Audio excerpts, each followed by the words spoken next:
육체를 신뢰할 만하며 만일 누구든지 다른 이가 육체를 신뢰할 것이 있는 줄로 생각하면 나는 더 그러하리니 나는 8일 만에 할례를 받고 이스라엘 족속이요 베냐민 지파요 히브리인 중에 히브리인이요 율법으로는 바리새인이요 열심으로는 교회를 박해하고 율법의 의로는 흠이 없는 자라.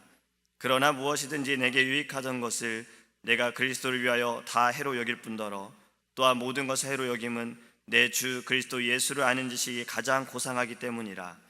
내가 그를 위하여 모든 것을 잃어버리고 배설물로 여김은 그리스도를 얻고 그 안에서 발견되려 함이니 내가 가진 의는 율법에서 난 것이 아니요 오직 그리스도를 믿음으로 말미암은 것이니 곧 믿음으로 하나님께로부터 난 의라. 아멘. 할렐루야. 기도하는 이 시간이 우리에겐 가장 귀하고 즐겁습니다. 아멘. 몇 년 전부터 유행하던 단어가 있습니다. 바로 금수저, 흙수저라는 이야기예요. 인터넷에서 많이 유행하는 말입니다.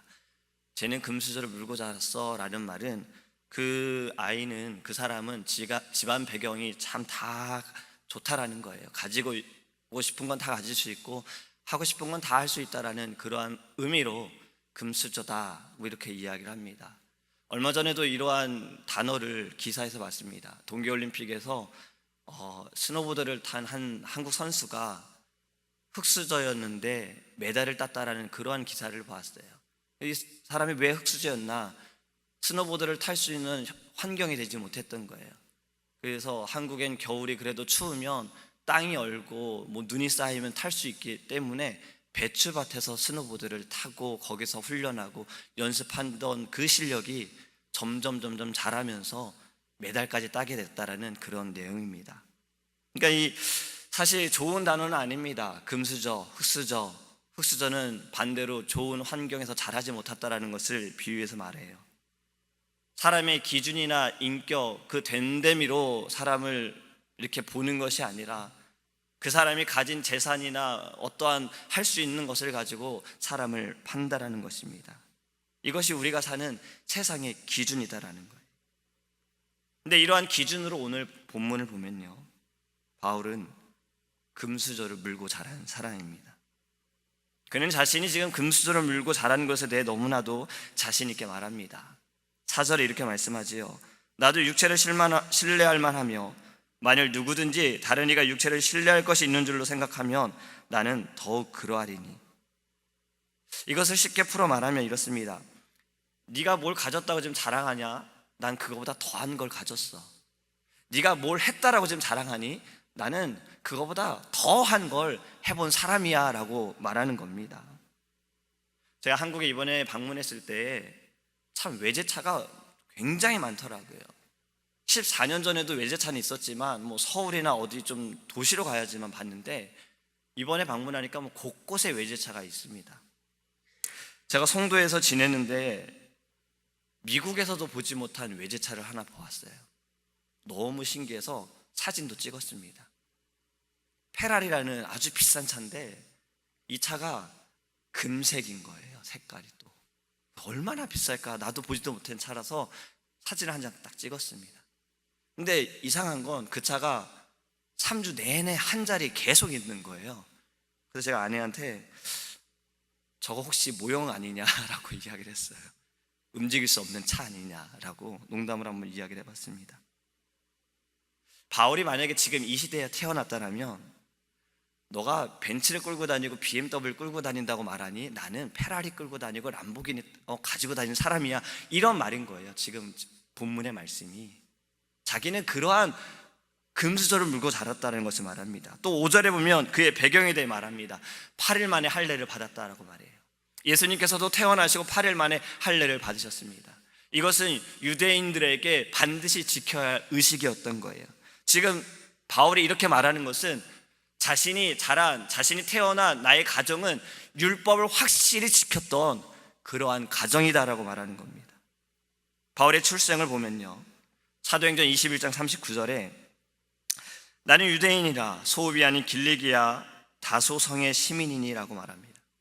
이 다소는 길리기아 수도예요. 인구가 약 50만 명이 거주하던 곳입니다.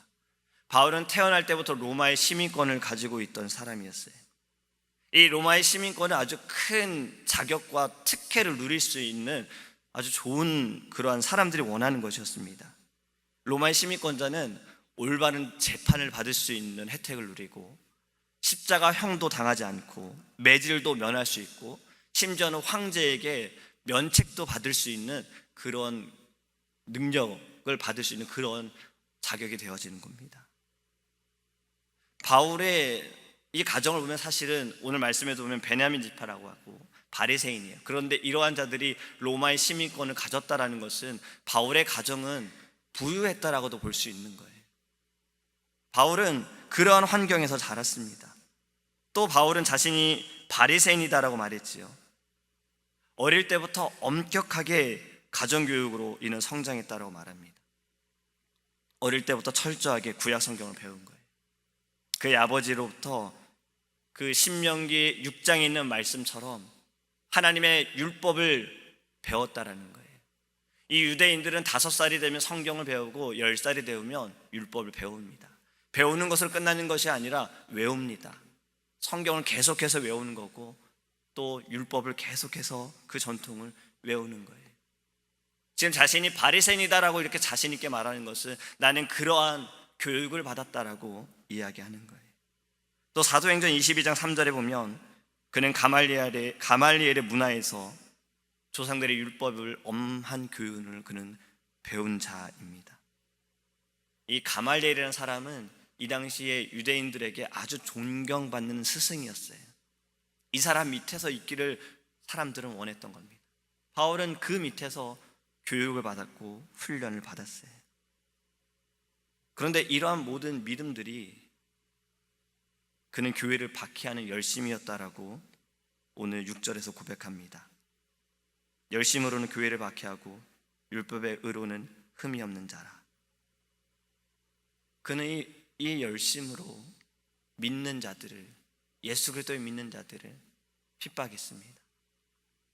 그 열심으로 그는 스데반 집사를 죽이는 것이 마땅하다라고 그 현장에서 이야기했습니다. 그는 무자비한 사람이었어요.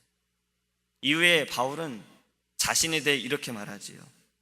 내가 전에는 회방자요, 핍박자요, 포행자였다라.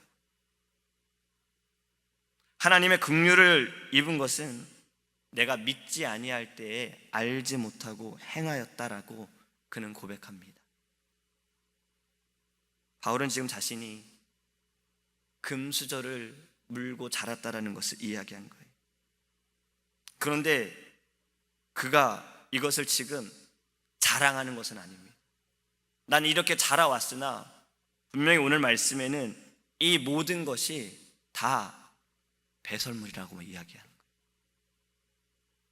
예수 그리스도를 만나기 이전에는, 내가 주님을 만나기 이전에는 이 모든 것이 내 자랑이었고 내가 믿는 것이 당연하다고 생각했기 때문에 핍박했고 바꾸려고 했고 죽이려고 했으나 예수 그리스도를 만나고 나니 내가 가지고 있던 것, 내가 생각했던 지식들, 배웠던 것들, 이 모든 것이 다 배설물이다라고 그는 고백하는 것입니다.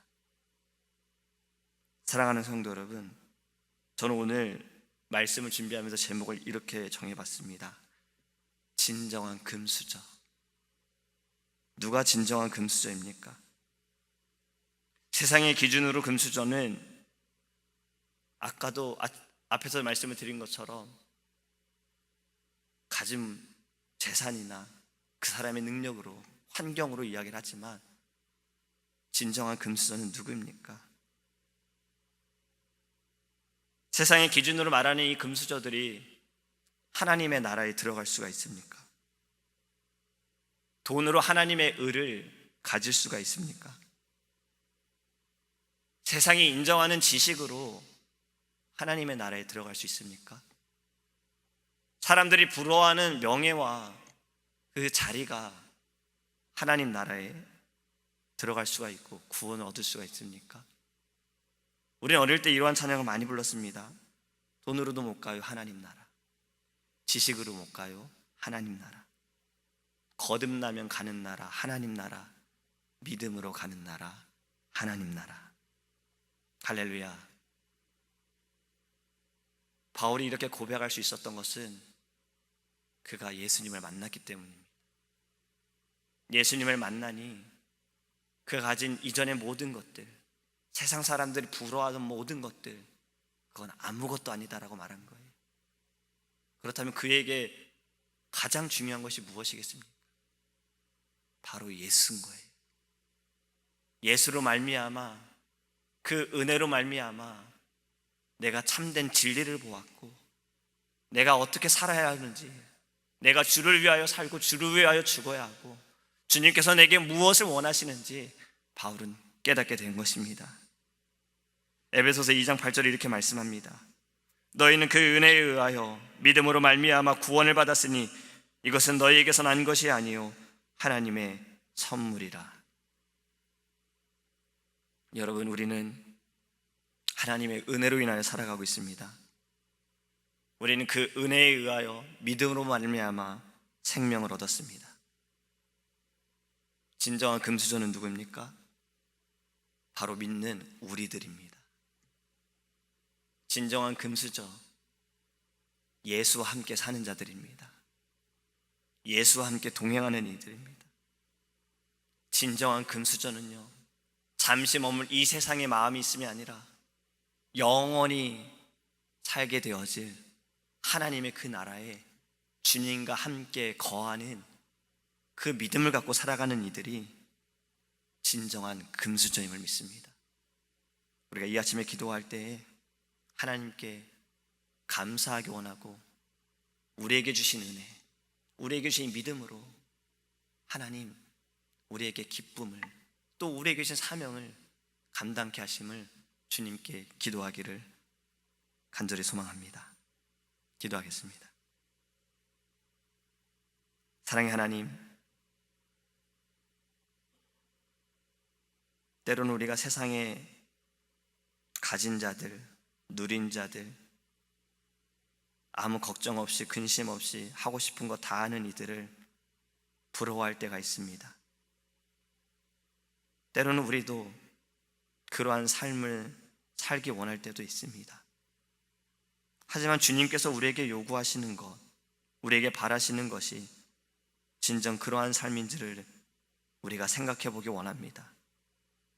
하나님, 우리가 주님께 기도하는 것은 바울이 이전에 가졌던, 그가 생각했던, 배웠던 모든 것들, 그것을 자랑했으나 예수님을 만나고 나니 자랑할 것이 아님을 깨달은 것처럼 우리도 진정 예수님을 만나고 오직 예수만을 자랑하게 하여 주시옵소서. 우리가 자랑할 수 있는 분은 오직 예수밖에 없습니다. 내가 가진 힘도, 내가 가진 재산도, 내가 가진 능력도, 그것도 하나님 아무것도 자랑할 것이 없습니다. 예수님을 만나 변화된 바울처럼 우리도 진정 예수님을 만나 오직 예수를 위해 살고 오직 예수를 위해 죽을 수 있는 그러한 순교의 마음이 우리 안에 있게 하여 주시옵소서. 하나님, 오늘 하루도 우리가 주님의 이름으로 승리하기 원합니다. 상한 자들, 아파하는 자들, 주의 말씀으로 치유하시고 위로하여 주시옵소서. 하나님의 신령한 자가 되기 원합니다. 주의 얼굴을 보고자 하는 마음, 주의 음성을 듣고자 하는 마음이 날마다 우리 안에 넘쳐날 수 있도록 주님 은혜를 더하여 주시옵소서. 특별히 하나님께 기도하는 것은 이번 주일 하나님 교회를 위하여 우리가 건축원금을 드립니다. 우리 안에 하나님 세우신 이 귀한 성전을 사랑하는 마음을 주시옵소서. 주님, 기도하는 것은 우리가 오직 예배와 선교와 전도에 힘쓸 수 있도록 이 아름다운 성전을 주님께서 지켜주시고 주님께서 이끌어 주시옵소서. 모든 것이 하나님의 은혜 가운데 잘 진행되어지게 하여 주시옵시고 물질로 주님 축복하여 주셔서 이것이 오직 주의 나라를 위하여 우리가 나아갈 수 있는 믿음의 귀한 시간 될 수 있도록 하나님 우리의 마음과 우리의 모든 중심이 주님께로만 서 있게 주님 인도하여 주시옵소서. 오늘 이 아침에 부르짖는 기도 가운데 하나님 응답하여 주시고 주님, 오직 주님과 동행하며 감사할 수 있는 귀한 하루 될 수 있도록 주님 함께하여 주옵소서. 감사하며 예수님의 이름으로 기도합니다. 아멘. 하늘에 계신 우리 아버지여, 이름이 거룩히 여김을 받으시오며 나라의 임하옵시며 뜻이 하늘에서 이룬 것 같이 땅에서도 이루어지이다. 오늘날 우리에게 일용할 양식을 주옵시고 우리가 우리에게 죄 지은 자를 사하여 준 것 같이 우리의 죄를 사하여 주옵시고 우리를 시험에 들게 하지 마옵시고 다만 악에서 구하옵소서. 되게 나라와 권세와 영광이 아버지께 영원히 있사옵나이다.